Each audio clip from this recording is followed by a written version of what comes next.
I don't know. One of the things that I think rings true in the series and in all games is that at one point or the other, I think Kratos knows himself, even though, Athena tells him and all that stuff, it almost seems like he knows that he'll never forgive himself. He won't.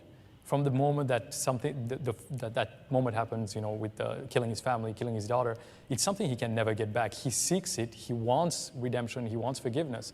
Actually, he wants to forget more than he wants, forgiveness. And at one point or the other, I mean, we've explored it in our stories on a more personal level.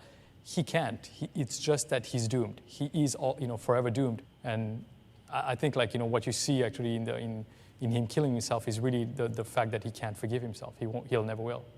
Korea, David, do you have anything to add? You go first. Well, I mean, there's the smarmy answer. The smarmy answer is death in God of War is pretty cheap. He's already been dead a couple of times and crawled his way back out. So at this point, it's kind of like just taking a flight, somewhere. But from a story standpoint, I mean, God of War, the entire God of War story opens with him trying to kill himself.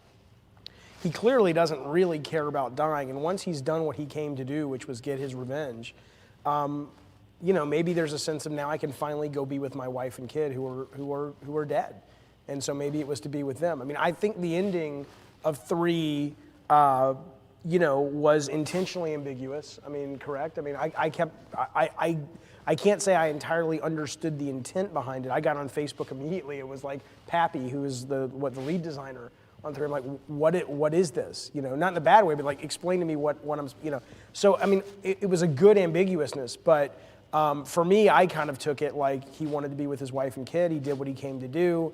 And if Athena ends up kind of not getting what she wants and mankind gets what they want or what they ultimately have in the process, great. But he's basically done. I think Kratos is kind of an accidentally altruistic character. I don't think that he has ever an intent. He never has intent to be altruistic. He never has intent to help mankind. So it was a little bit of a struggle for me to see that he's doing something to help mankind, making a conscious decision. It feels very awkward for him as a character. As far as why he killed himself, honestly, you kind of said it. Death means nothing in this world.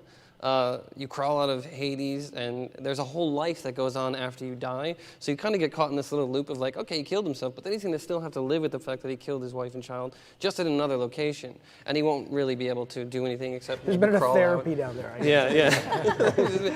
So honestly, I was a little confused by that, but I think maybe it is, like David said, it's an intentionally ambiguous concept at the end.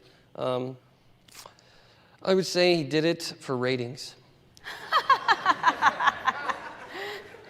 Isn't that true of anything in Hollywood? Yeah. All right, so Stig, give us our answer. Did he did it for ratings. He did it for ratings? Yeah. Good job. Yes, I got it right. You know what? Everybody was pretty much right. Corey's right. Kratos didn't do it for mankind. That was kind of a byproduct of him getting what he really wanted. And all he ever wanted was to die and be back with his family, hopefully. I mean, who knows where they are right now.